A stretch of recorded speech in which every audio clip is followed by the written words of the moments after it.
I just got done doing day 23, and I wanted to take this opportunity to recap in a little more relaxed setting than a short what we talked about for this week, and looking back through my gratitude journal for the last 7 days.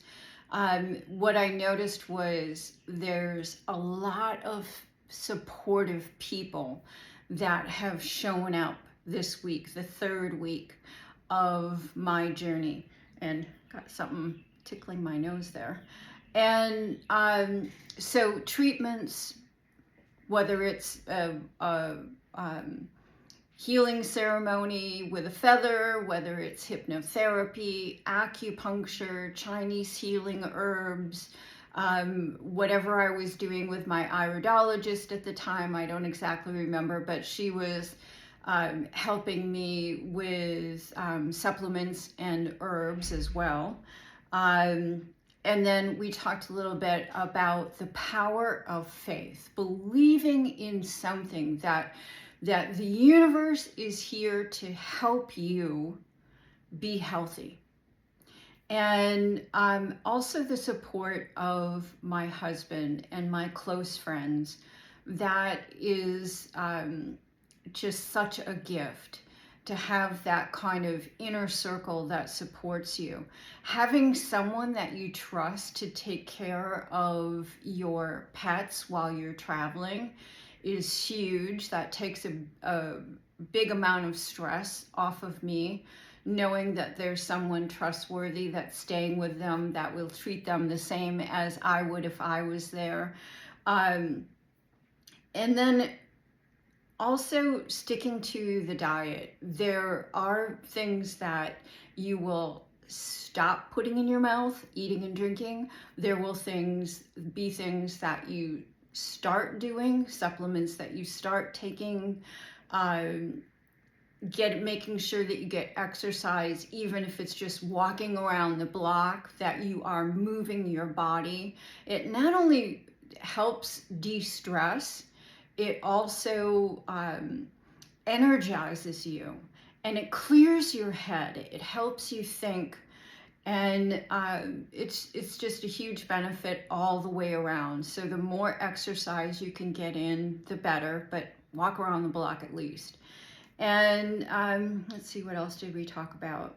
Oh, the bookstore I found. So I was in Park City, Utah, which 25 years ago was this little tiny place, and I found the coolest bookstore. I don't know what you call it, almost like a mystical bookstore.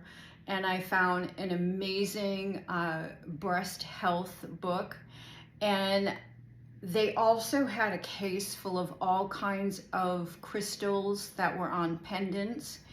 And so I read the cards for every single stone, every single pendant there, to see which one resonated with me the most. And I got an amethyst that had a little bit on top that you could hardly even see. I think it's called moldavite. It's like a really dark green. So it was two stones in one. And whenever I am in a stressful situation, I grab that pendant and put it on. And so sometimes I'll wear it for a few days, a few weeks, a few months. But for a long time, I bet for almost 10 years, I wore that pendant.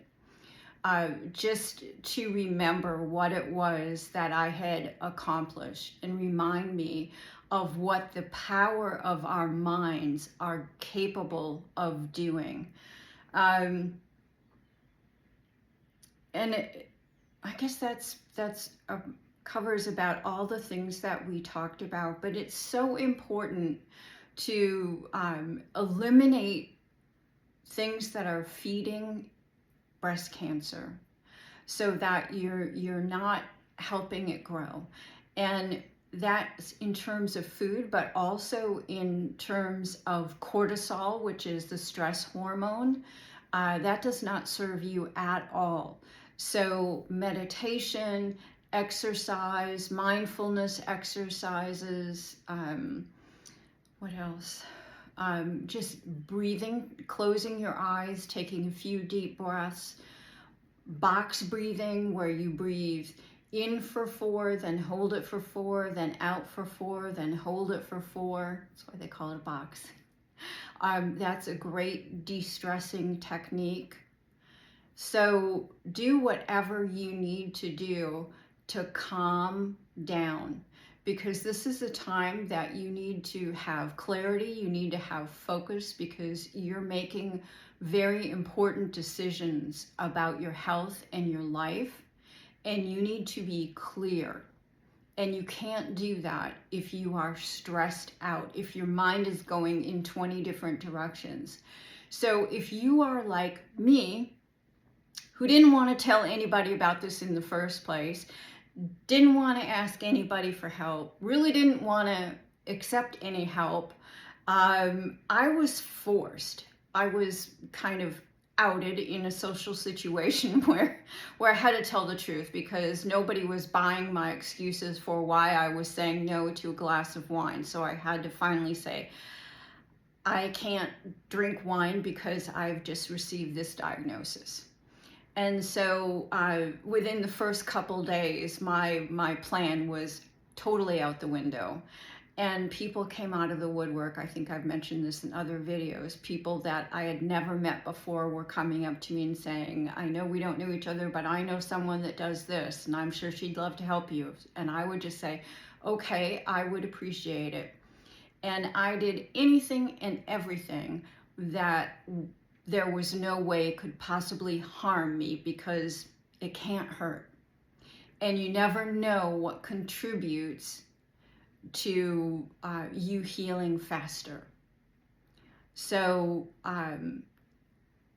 de-stressing, eating well, sleeping well, drinking a lot of water, exercising, all the things that you hear people say just for normal life are good to do, eating plant-based, it's 100% more important when it comes to dealing with this diagnosis.